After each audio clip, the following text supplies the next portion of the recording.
Bismillahirrahmanirrahim. Assalamualaikum warahmatullahi wabarakatuh. Alhamdulillah, assalatu wassalamu ala rasulillah nabina Muhammadin wa ala alihi wa ashabihi wa man walah. Allahumma salli ala Muhammad wa ala ali Muhammad kama sallaita ala Ibrahim wa ala ali Ibrahim innaka Hamidum Majid, wa barik ala Muhammad wa ala ali Muhammad kama barakta ala Ibrahim wa ala ali Ibrahim innaka Hamidum Majid.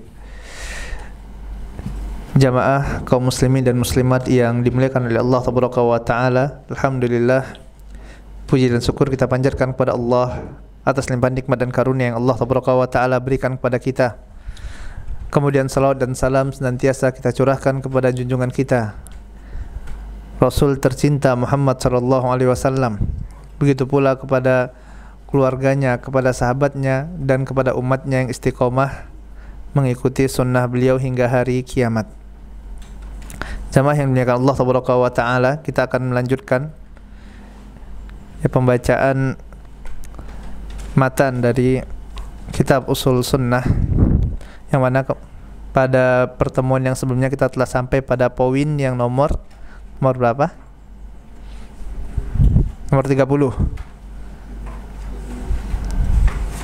ya. Poin 29, 30. Taib, sekarang poin 31. Nah, Taib, ana bacakan poin secara garis besarnya dulu. Ya, nanti insyaallah setelah ini baru kita akan bahas satu persatu poinnya. Poin yang ke-31, wa man laqiyallah bi dzambin yajibu lahu bihi nar taiban. Barang siapa yang mereka berjumpa dengan Allah Tabaraka wa Ta'ala dalam keadaan membawa dosa yang menyebabkan dia wajib untuk masuk neraka, dengan dosa tersebut menjadikan dia masuk ke dalam neraka Allah Tabaraka wa Ta'ala. Dia bawa dosa besar misalnya, yang harusnya dengan dosa itu ya dia akan diazab di neraka Allah Tabaraka wa Ta'ala. Akan tetapi dia bertobat kepada Allah Tabaraka wa Ta'ala dan dia tidak berlarut-larut di dalam dosa dan maksiat tersebut, maka sesungguhnya yang seperti ini, fa innallaha yatubu alaihi, maka sesungguhnya bagi orang yang seperti ini, maka Allah Tabaraka wa Ta'ala akan menerima tobatnya. Allah Tabaraka wa Ta'ala akan mengampunkan dia dan menerima tobatnya, dan Allah Tabaraka wa Ta'ala akan memaafkan kesalahan-kesalahannya. Poin yang nomor 31 ini, di antara akidah Ahlussunnah wal Jamaah adalah sebesar apapun dosa seorang hamba, sebesar apapun dosa itu, dan dosa yang paling besar adalah dosa syirik. Ya, sepakat, dosa yang paling besar dosa syirik.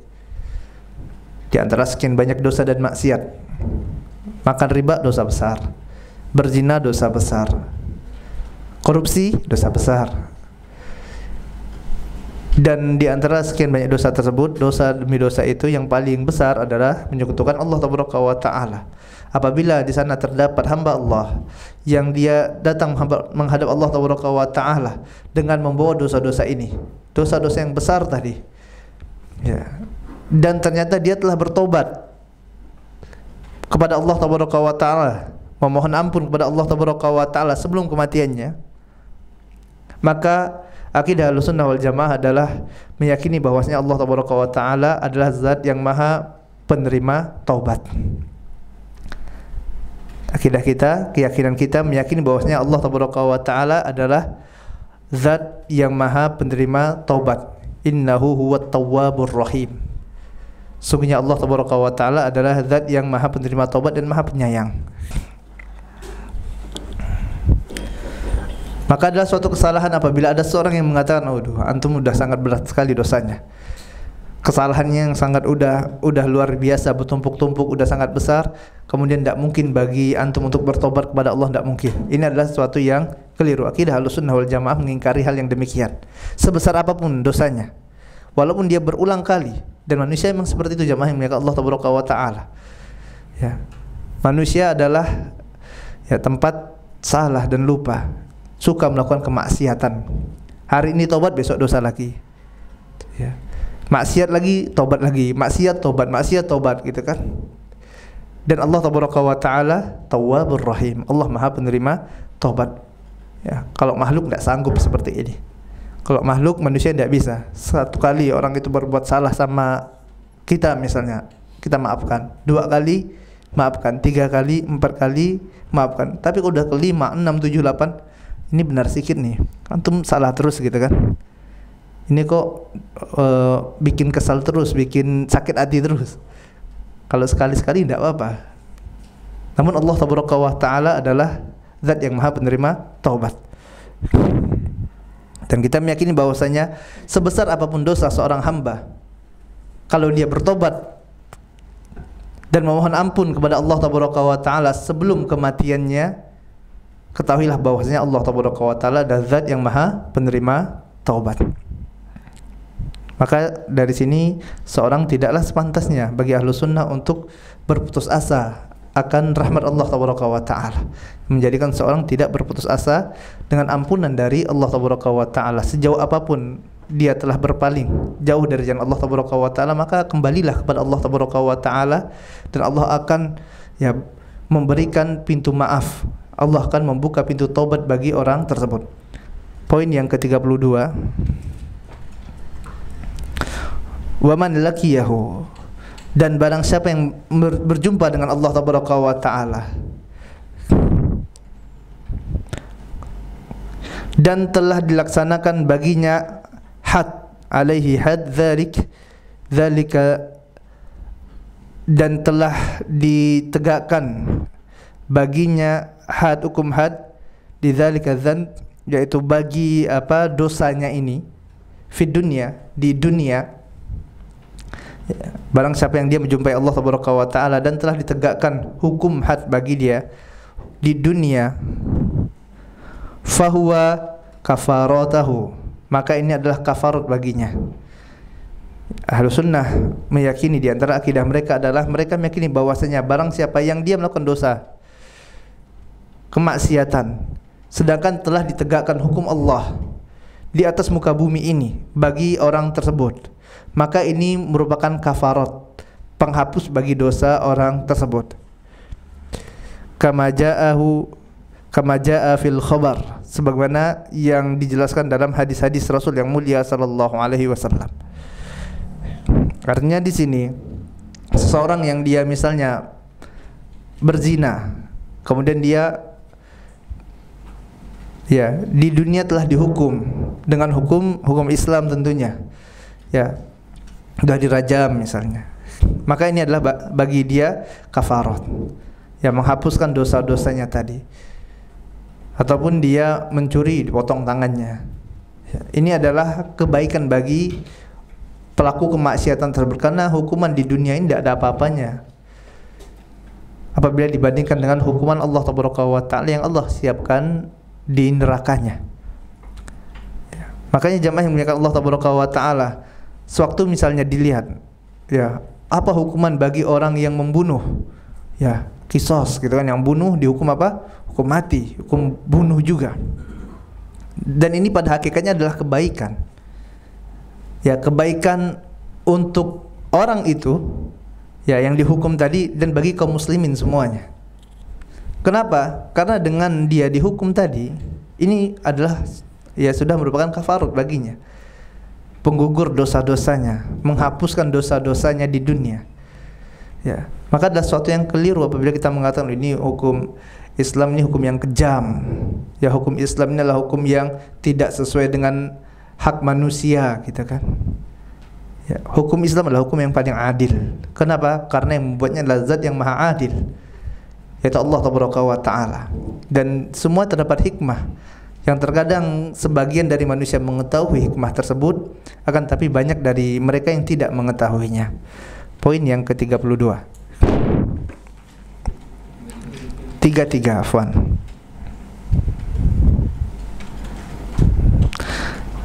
Wa man laqiyahu, dan barang siapa yang menjumpai Allah tabaraka wa taala dalam keadaan dia bermaksiat dan terus-menerus melakukan kemaksiatan tersebut, kemudian mati dalam keadaan tidak bertobat kepada Allah tabaraka wa taala dari maksiat-maksiatnya, yang dengannya mengharuskan dia dengan dosa-dosa tersebut mendapatkan siksaan dari Allah tabaraka wa taala, maka urusannya fa amruhu ilallahi azza wa jalla, in syaa azabahu wa in syaa ghafara lahu. Maka urusan orang seperti ini diserahkan kepada Allah tabaraka wa taala. Kalau Allah tabaraka wa taala ingin mengazabnya, maka Allah tabaraka wa taala azab. Kalau Allah tabaraka wa taala ingin ampunkan dia, Allah tabaraka wa taala ampunkan. Artinya seorang yang datang dengan membawa begitu banyak dosa dan kemaksiatan, kecuali dosa syirik, kecuali dosa syirik, dosa besar apapun itu, dia perampok misalnya, pencuri, pezina, ya, peminum khamar, ya, apalah itu dosa-dosa besar, durhaka misalnya sama orang tuanya, membawa dosa-dosa besar, yang dengan dosa-dosa itu dia pantas untuk masuk dalam neraka Allah. Maka akidah Ahlussunnah wal Jamaah meyakini kecuali dosa syirik, maka kita meyakini bahwasanya orang ini nanti adalah di bawah kehendak Allah tabaraka wa taala. Terserah Allah tabaraka wa taala bagi orang yang semisal ini, yang dia tidak bertobat. Kalau dia tobat, Allah ampunkan dosanya. Kalau dia tobat, Allah tabaraka wa taala ampunkan. Namun kalau dia tidak bertobat, mati dalam keadaan yang demikian, maka urusannya kembali kepada Allah tabaraka wa taala. Bisa jadi Allah tabaraka wa taala akan azab orang ini, dan memang dia telah pantas untuk mendapatkan azab dari Allah tabaraka wa taala dikarenakan dosa dan kemaksiatannya. Dan bisa jadi orang ini akan diampunkan oleh Allah tabaraka wa taala karena luasnya rahmat Allah tabaraka wa taala. Karena luasnya rahmat Allah, dan Allah tabaraka wa taala yang Maha Pengasih, Maha Penyayang. Allah mengampunkan, terserah Allah tabaraka wa taala. Ya.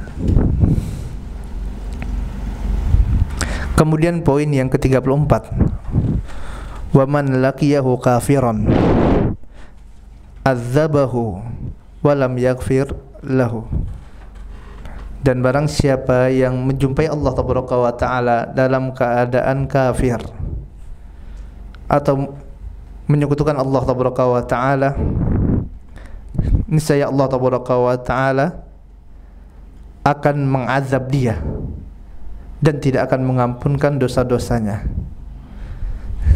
Dalilnya banyak sekali. Innallaha la yaghfiru ayyushraka bihi wa yaghfiru ma duna dzalika liman yasha. Sungguhnya Allah tabaraka wa taala akan mengampunkan dosa-dosa dari hamba-hambanya, dan Allah tidak akan mengampunkan dosa kesyirikan. Dosa syirik tidak akan diampunkan oleh Allah tabaraka wa taala. Dia jadikan sekutu bagi Allah tabaraka wa taala, maka dia diharamkan untuk masuk dalam surga Allah tabaraka wa taala. Fama'wahun nar, dan tempat kembalinya adalah neraka Allah wa iyyazubillah.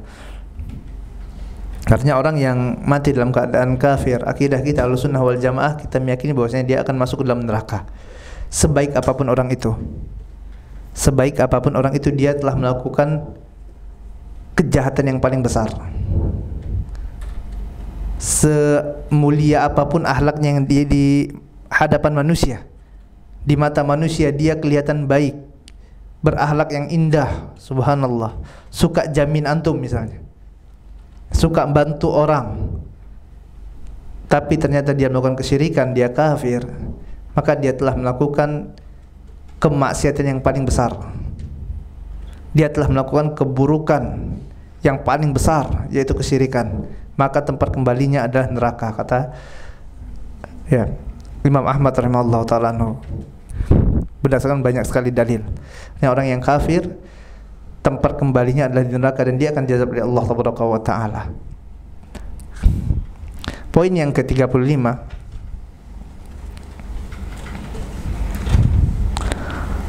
Warrajamu haqqun ala man zana, dan hukum rajam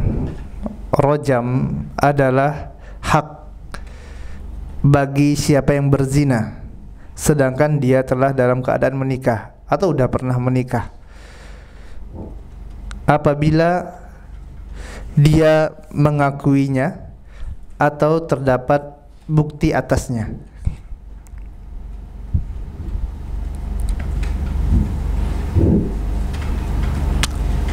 Aw qamat alaihi bayyinah. Waqad rajama Rasul sallallahu alaihi wasallam wa rajama a'immatu ar-rasidun. Dan Rasul yang mulia sallallahu alaihi wasallam telah menjalankan hukum rajam ini, begitu juga dengan para khalifah rasidin. Ya, para imam kaum muslimin. Mereka semua menjalankan hukum rajam. Maka hukum rajam ini adalah sesuatu yang hak, yang benar, yang ada terdapat dalam agama Islam dan merupakan hukum yang terbaik.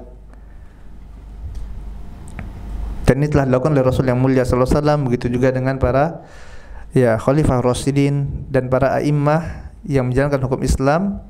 Dan ini dilakukan bagi mereka yang berzina dan dia telah menikah. Poin yang ke-36.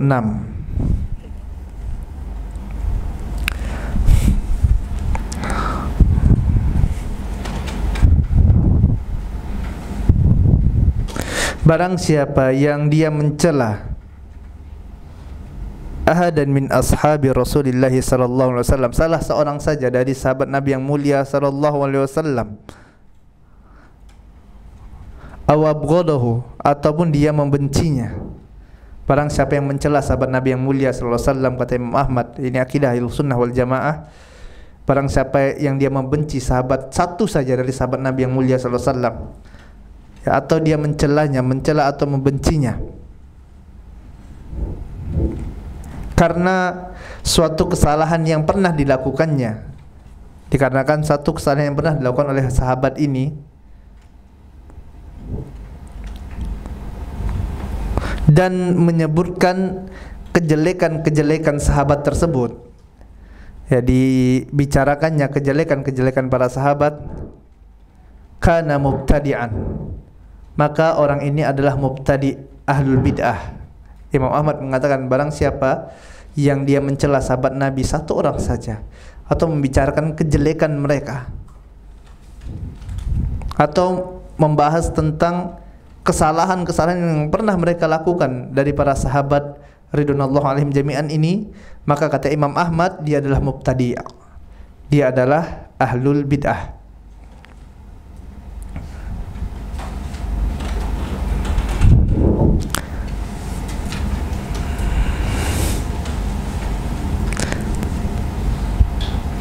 Hatta sampai yatarahamu alaihim jami'an, sampai mereka, ya orang-orang ini, ya memiliki rasa rahim, rasa sayang kepada para sahabat Nabi tersebut. Ya, sampai kapan dia dikatakan mubtadi? Sampai dia rujuk kembali, taubat, dan mereka menyayangi para sahabat Nabi. Ya, sampai mereka menyayangi para sahabat Nabi mereka sallallahu alaihi wasallam. Ya, semuanya gitu ya. Bukan cuma milih-milih satu dua sahabat saja.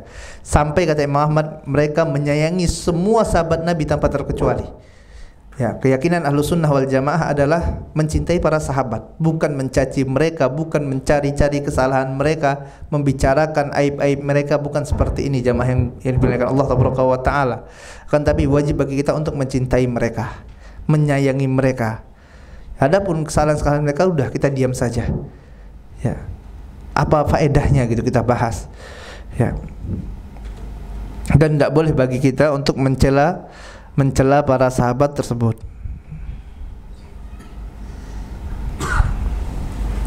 Kemudian poin yang ke-37,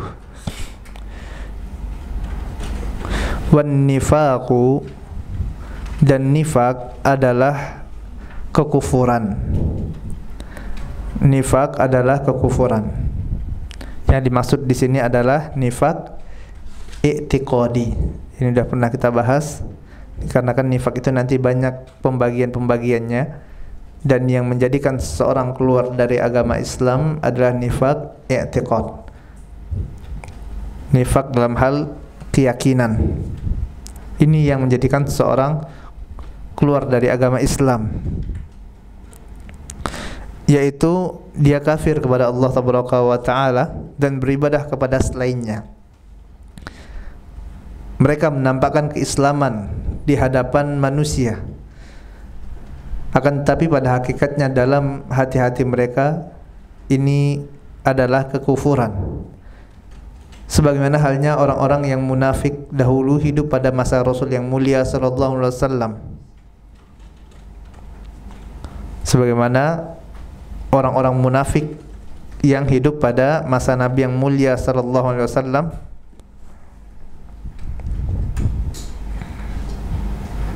yang mana mereka menampakkan Islam dan menyembunyikan kekufuran mereka. Dan orang-orang munafik model ini, jamaah yang muliakan Allah Tabaraka wa Ta'ala, ini ada sewaktu Islam dalam keadaan kuat. Kalau Islam dalam keadaan kuat, maka akan muncul orang-orang munafik. Yang munafik i'tiqadi ini, mereka menyembunyikan kekufuran mereka dan menampakkan keislaman, padahal dalam hati mereka terdapat penyakit kekufuran. Fi qulubihim maradun fazadahumullahu marada. Kemudian Nabi yang mulia sallallahu alaihi wasallam juga mengatakan, "Salatun man kana fihi fahuwa munafik." Ada 3 ciri yang apabila ciri ini terdapat pada seseorang, maka dia adalah munafik.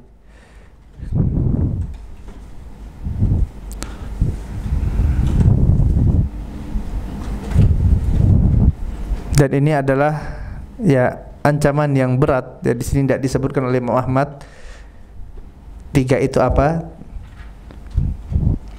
Ya, di sini hanya disebutkan bahwasanya 3 perkara ini yang barang siapa ada pada dirinya maka dia adalah munafik.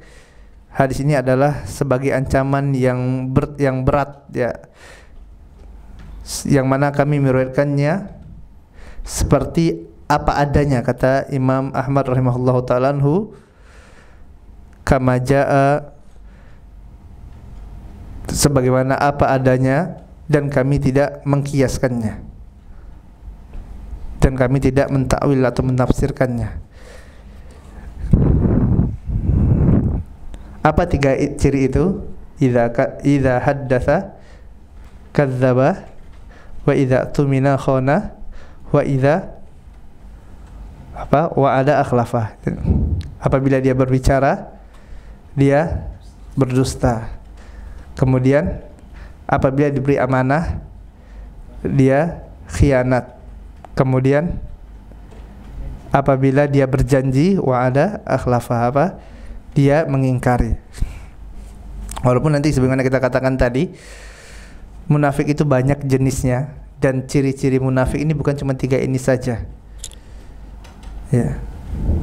Di antaranya adalah orang-orang yang di antara ciri munafik, mereka yang membaca Al-Qur'an kemudian dengan niatan ingin dipuji manusia. Bahkan Nabi yang mulia SAW mengatakan aktsarul munafik, kebanyakan munafik kata Nabi yang mulia SAW dari umat ini adalah para siapa? Qurra'uha, adalah para qori. Kebanyakan munafik dari umat ini adalah para qori, yaitu mereka yang mengindahkan, memperbaiki bacaan Al-Qur'annya untuk apa? Untuk dipuji manusia. Dan ini peringatan bagi kita semuanya untuk benar-benar menjaga niat, karena ini berat sekali. Terkadang para qurra gitu kan, orang-orang yang membaca Al-Qur'an ini mudah sekali jatuh ke dalam dalam riya, ingin dipuji manusia. Makanya dikatakan tadi kebanyakan munafik ini dari para membaca Quran. Tapi ini bukan munafik yang menyebabkan orang tadi keluar dari agama Islam. Akan tapi yang menjadikan seseorang keluar dari agama Islam adalah nifaq i'tiqadi. Nanti insyaallah akan kita bahas. Poin yang ke-38.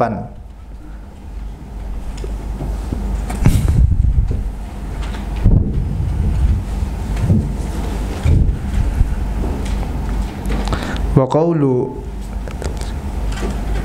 la tarji'u ba'di kuffara. Janganlah kalian sepeninggalku, kata Nabi yang mulia SAW, ya, menjadi kuffar, menjadi orang-orang yang ingkar, kembali ke dalam kekafiran.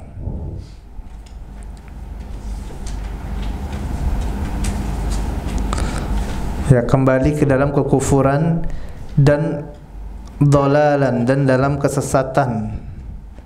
Ba'dakum liqabim ba'din, yang mana sebagian dari kalian membunuh sebagian yang lainnya, yaitu kalian setelah meninggal Nabi yang mulia SAW saling membunuh antara satu dan yang lainnya.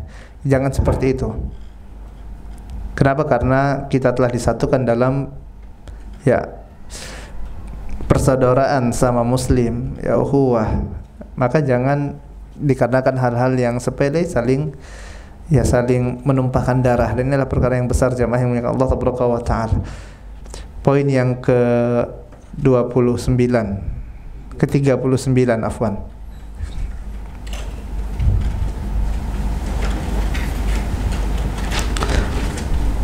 Famithalu idzal taqal muslimani bisayfihima fal qatil wal maqtul finnar. Dan seperti hadis Nabi yang mulia sallallahu alaihi wasallam, idzal taqa, apabila iltaqa, ya, yaitu bertemu musliman, dua orang muslim, bisayfihima, dengan membawa pedang, masing-masing dari orang tersebut membawa pedang, dia bertemu ingin saling bunuh. Ya, mereka bertemu, dua orang muslim ini saling mengangkat pedangnya, ingin saling membunuh antara satu dan yang lainnya.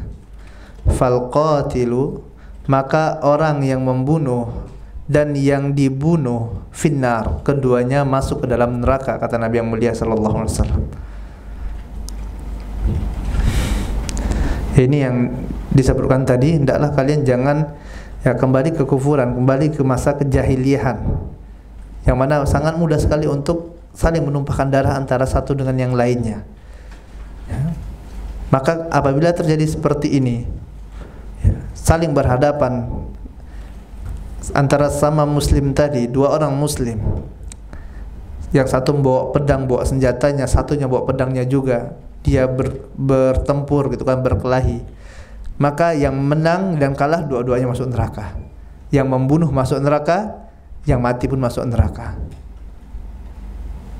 Kenapa yang mati juga masuk neraka?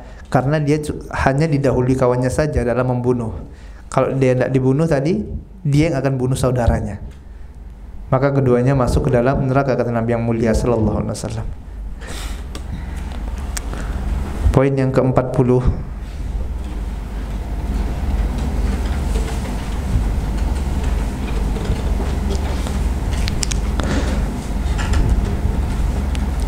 Begitu juga dengan perkataan Nabi yang mulia sallallahu alaihi wasallam, babul muslim fusuqun, mencaci seorang muslim adalah kefasikan dan membunuhnya adalah kekufuran. Mencaci seorang muslim adalah kefasikan, artinya seorang yang suka mencaci saudaranya sesama muslim. Oh, fulan ini brengsek, fulan ini seperti ini, dicaci saudaranya. Ini adalah tanda kefasikan. Ini orang ini fasik ini. Ya, bikin kerusakan. Sedangkan apabila dia membunuhnya, ini adalah kekufuran. Kalau dia membunuh seorang muslim, ini adalah kekufuran.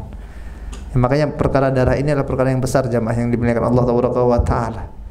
Ya, jangan main-main tentang masalah darah ini. Ya, berat sekali di sisi Allah Taala, apalagi darah seorang muslim.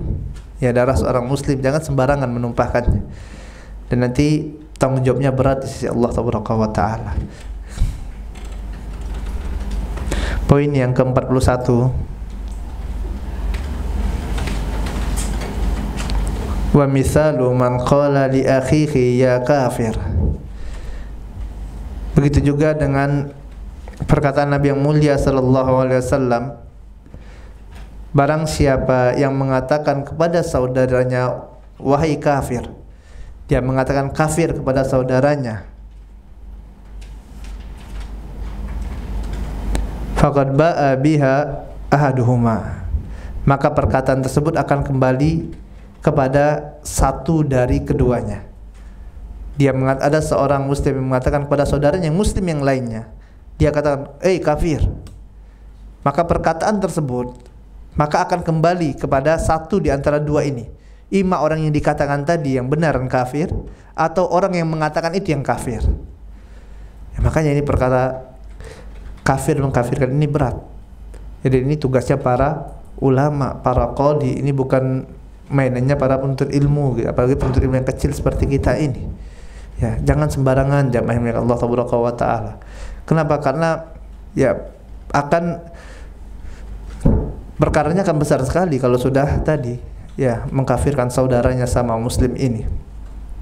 Jadi sekarang orang sangat mudah sekali dalam kafir mengkafirkan. Ya. Seolah telah menjadi suatu prestasi yang hebat bagi dia apabila telah mengeluarkan saudaranya dari agama Islam. Padahal kita diperintahkan untuk apa? Untuk mengajak orang ke dalam agama Islam, bukan mengeluarkan mereka dari agama Islam. Ya. Dan ancamannya pun berat. Ya. Kalau dia mengatakan kepada muslim yang lainnya wahai kafir, maka kekufurannya akan kembali imma kepada orang yang dia tujukan tadi atau kembali kepada dirinya. Kemudian poin yang selanjutnya,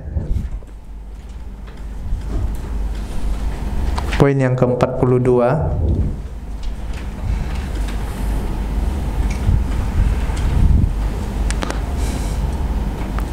wa misal, dan misal kufru billah, kekafiran kepada Allah tabaraka wa taala, yaitu man tabarra'a min nasabin wa indik, yaitu apabila seseorang yang dia berlepas diri dari nasabnya walau sekecil apapun juga, ya dia tidak ngakui nasabnya sepertinya, padahal memang itu nasabnya kita kan, walaupun sekecil apapun, ini merupakan sesuatu yang dapat menyebabkan orang jatuh kepada pengingkaran tersebut, kata Imam Ahmad rahimahullah ta'ala.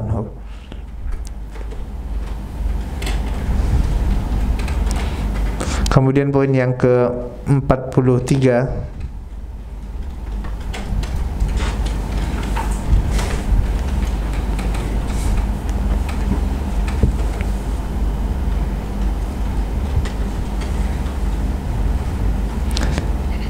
wa nahwa hadhil ahadits, dan hadis-hadis yang semisal ini dari apa yang telah benar datang dari Nabi yang mulia sallallahu alaihi wasallam, maka kami tunduk kepadanya, kata Imam Ahmad rahimahullah ta'ala anhu. Wa in lam na'lam tafsirha, walaupun kami tidak paham secara terperinci tafsirnya. Apabila ada dalil-dalil seperti ini yang dalilnya telah jelas datang dari Nabi yang mulia sallallahu alaihi wasallam, hadisnya telah sahih datang dari Nabi yang mulia sallallahu alaihi wasallam, benar nih perkataan Nabi yang mulia sallallahu alaihi wasallam, maka kami beriman, kata Imam Ahmad, walaupun kami tidak faham. Ya, maka kami beriman, dan ini adalah akidah kita Ahlussunnah wal Jamaah, bahwasanya wajib bagi kita untuk mengimaninya. Walaupun terkadang perkara tersebut, hadis itu misalnya tidak sesuai dengan nalar kita, tidak sesuai dengan akal kita. Dikarenakan akal-akalan kita ini bukan digunakan ya sebagai tolak ukur benar salahnya suatu hadis. Dikarenakan apa? Akal manusia banyak kelemahannya. Oleh sebab itu Ali bin Abi Thalib mengatakan apa? Lau kana ad-dinu bir-ra'yi, kalaulah seandainya agama itu berdasarkan akal-akalan manusia, kana asfaluhu fi aula bimashi min a'lahu, maka bagian bawah dari sepatu itu ini lebih berhak untuk dibersihkan daripada bagian atasnya. Kalau seandainya agama pakai akal. Ini Ali bin Abi Thalib rahimahullah ta'ala mengatakan demikian. Dan aku pernah melihat Nabi yang mulia sallallahu alaihi wasallam ya, sewaktu mengusap sepatu, membersihkan sepatu, mengusapnya itu, mengusap khuf, ya, Nabi yang mulia SAW mengusap bagian atasnya.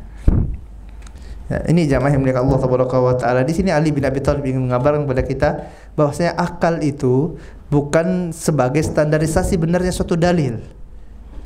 Dikatakan apa? Kalau seandainya mesti pakai akal yang menetapkan dalil ini benar atau salah, maka tentulah sewaktu mengusap khuf. Antum tahu mengusap khuf? Apa itu mengusap khuf? Mengusap sepatu, ya. Mengusap sepatu yang mana bisa dilakukan bagi orang yang musafir selama 3 kali 24 jam, kemudian mukim 1 kali 24 jam. Apabila misalnya dia pakai sepatunya tadi, syaratnya dalam keadaan suci. Syarat dalam keadaan suci, maka nanti waktu berwudu dia batalkan, mau kemudian dia wudu lagi, maka setelah sampai pada bagian kakinya cukup dia usap saja sepatu tersebut. Tidak perlu dia buka lagi sepatunya. Tidak perlu lagi dia buka, cukup dia usap saja. Nah, di sini kalau seandainya pakai akal, kata Ali bin Abi Thalib, maka yang diusap adalah bagian atas atau bawah? Bawah. Kenapa bawah? Karena yang kotor bawah. Karena yang kotor bawah. Nah, ternyata yang dicontohkan oleh Nabi yang mulia sallallahu alaihi wasallam, yang diusap adalah bagian atasnya. Ya, mana bisa akal terima gitu kan? Ini atas bersih aja kan, yang kotor bawah, yang kena tanah, kena kotoran dan lain-lain di jalanan itu banyak sekali. Ya. Makanya di sini Ali bin Abi Thalib mengatakan kalau seandainya agama itu berdasarkan akal-akalan manusia, niscaya yang diusap itu adalah bagian bawah sepatu, bukan bagian atasnya. Akan tetapi nyatanya yang diusap adalah bagian atas. Di sini menunjukkan bahwasanya akal manusia bukanlah tolak ukur suatu kebenaran, sepintar apapun manusia tersebut, setinggi apapun pendidikannya, setinggi apapun jabatannya, perkataannya bukan dalil. Perkataannya bukanlah dalil. Karena kan manusia bisa benar bisa salah. Ya.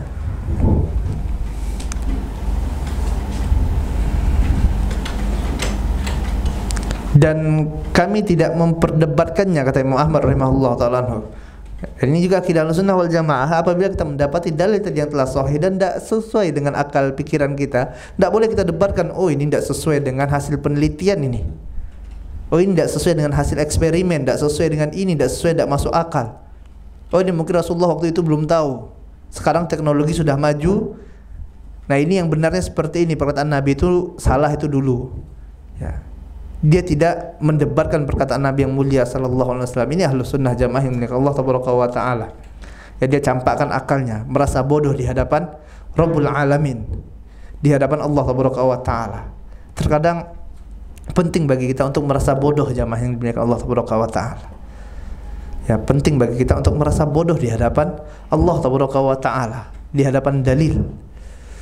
Ya. Kita lihat bagaimana iblis laknatullah alaih. Iblis laknatullah alaih sewaktu diperintahkan oleh Allah tabaraka wa taala sujud kepada Adam, mau enggak sujud? Enggak mau. Kenapa enggak mau sujud? Karena dengan akalannya iblis, dengan logikanya dia katakan bahwasanya iblis itu lebih mulia daripada Adam. Ini pakai akal enggak? Pakai akal. Statement iblis mengatakan apa? Ya, engkau ciptakan aku dari api, sedangkan Adam dari tanah, dan api itu lebih mulia dari tanah. Ini akal tidak jamaah? Pakai akal iblis. Menolak perintah Allah tabaraka wa taala dengan akalnya. Maka langsung Allah tabaraka wa taala ya binasakan dia. Ya, Allah hantam pada waktu itu juga. Ya, aba wastakbar wa kana minal kafirin, kata Allah tabaraka wa taala.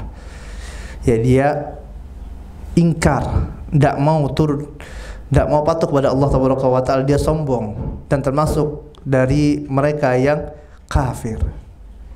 Kenapa? Mendahulukan akal dari perintah Allah Tabaraka wa Ta'ala. Ini banyak orang pada hari ini seperti itu, jamaah yang Allah Tabaraka wa Ta'ala. Dia lebih mendahulukan logika, lebih mendahulukan matematikanya daripada dalil, daripada firman Allah Tabaraka wa Ta'ala. Dikatakan pada orang ini, "Akhi, antum tahu enggak kerja di bank itu riba?" "Tahu, Ustaz." "Terus kenapa masih kerja di bank konvensional?" "Ya karena faktor keadaan. Faktor keadaan. Gaji saya sekarang sekian juta, 10 juta misalnya. Untuk biaya anak sekolah sekian juta. Biaya istri, maintenance-nya, perawatan istri sekian juta. Untuk makan, untuk kesehatan, ya ini pas, cukup. Kalau anak keluar dari bank, ini 10 juta dapatnya dari mana?" Pakai akal, pakai matematika. Ya. Padahal Allah Tabaraka wa Ta'ala katakan apa? "Wa may yattaqillaha yaj'al lahu makhraja wa yarzuqhu min haitsu la yahtasib." Barang siapa yang bertakwa kepada Allah Tabaraka wa Ta'ala, niscaya Allah Tabaraka wa Ta'ala akan berikan baginya jalan keluar, dan Allah berikan rizki dari tempat yang tidak dia duga-duga. Ya, lagi-lagi manusia sebagian dari mereka lebih mendahulukan akal. Jadi yang masalah apa? Masalah ada keimanan dia, jamaah Allah Tabaraka wa Ta'ala, akidah dia. Dia ragu dengan janji Allah Tabaraka wa Ta'ala. Seolah-olah kalau dia tidak kerja di tempat yang maksiat, yang haram tersebut, yang salah itu, yang riba itu, maka stop rezeki Allah Tabaraka wa Ta'ala. Padahal siapa yang memberikan rezeki? Allah Tabaraka wa Ta'ala. Ya. Ya, di sini terkadang manusia harus ya membuang rasa rasa pinternya itu loh. Harus merasa bodoh di hadapan Allah Tabaraka wa Ta'ala. Allah Tabaraka wa Ta'ala berikan kita akal, jamaah Allah Tabaraka wa Ta'ala, bukan untuk menentang dalil. Ya, akal diberikan oleh Allah Tabaraka wa Ta'ala bukan untuk menentang dalil, akan tapi untuk tunduk kepada Allah Tabaraka wa Ta'ala, untuk memikirkan ayat-ayat Allah Tabaraka wa Ta'ala. Ini kalau akalnya benar. Kalau akalnya udah konslet, ya kayak gitu tadi, ragu dengan janji-janji Allah Tabaraka wa Ta'ala.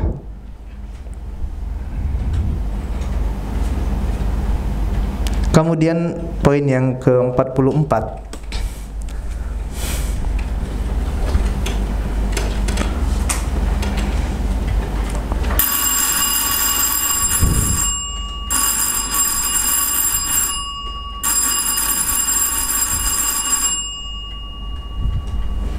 poin yang ke-44, wal jannatu wan naru makhluqatan. Surga dan neraka adalah dua makhluk Allah Tabaraka wa Ta'ala. Surga dan neraka adalah dua makhluk Allah Tabaraka wa Ta'ala, kama jaa an Rasulillah sallallahu alaihi wasallam, sebagaimana apa yang telah dikabarkan oleh Nabi yang mulia sallallahu alaihi wasallam, yang mana Nabi yang mulia sallallahu alaihi wasallam telah mengabarkan pernah ditujukan kepadanya surga, dan beliau sallallahu alaihi wasallam melihat di surga itu terdapat istana, dan beliau sallallahu alaihi wasallam juga melihat Al-Kautsar. Dan aku, kata Nabi yang mulia sallallahu alaihi wasallam, telah melihat surga, lalu aku melihat mayoritas penghuninya adalah demikian dan demikian, dan aku melihat neraka, maka aku melihat demikian dan demikian.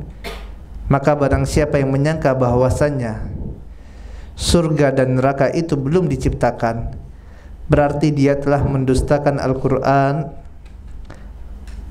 dan ahadits Rasul sallallahu alaihi wasallam, dan dia telah mendustai hadis-hadis Rasul yang mulia sallallahu alaihi wasallam.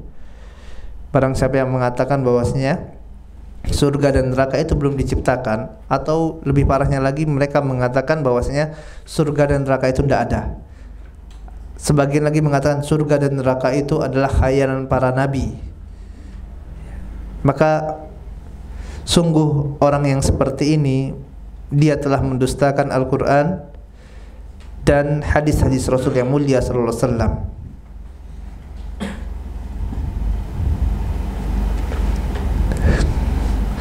Dan aku, kata Imam Ahmad rahimahullah ta'ala anhu,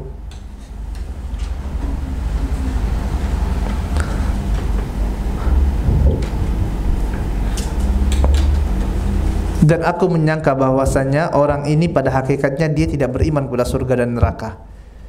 Ya, Imam Ahmad mengatakan bahwasanya jangan-jangan orang ini tidak beriman kepada surga dan neraka. Artinya akidah kita Ahlussunnah wal Jamaah, kita meyakini bahwasanya surga dan neraka itu adalah dua makhluk Allah tabaraka wa taala yang telah Allah tabaraka wa taala ciptakan.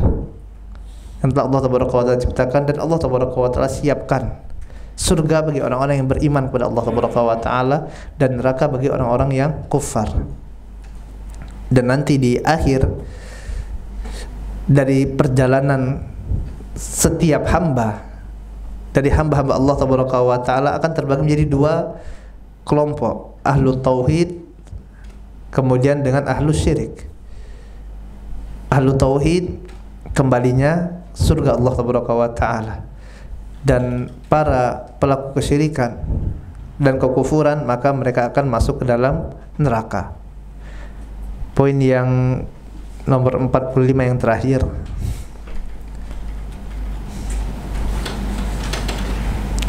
wa man mata min ahlil qiblah muwahhidan, barang siapa dari ahlul qiblah yaitu muslim yang meninggal dunia dalam keadaan bertauhid kepada Allah tabaraka wa taala, maka berhak baginya, bagi orang ini untuk disolatkan. Seorang yang meninggal, seorang muslim yang bertauhid kepada Allah tabaraka wa taala, apabila dia meninggal dunia, maka di antara haknya adalah untuk disolatkan dan dimohonkan ampunan baginya, dan dimohonkan ampunan bagi orang yang meninggal tersebut.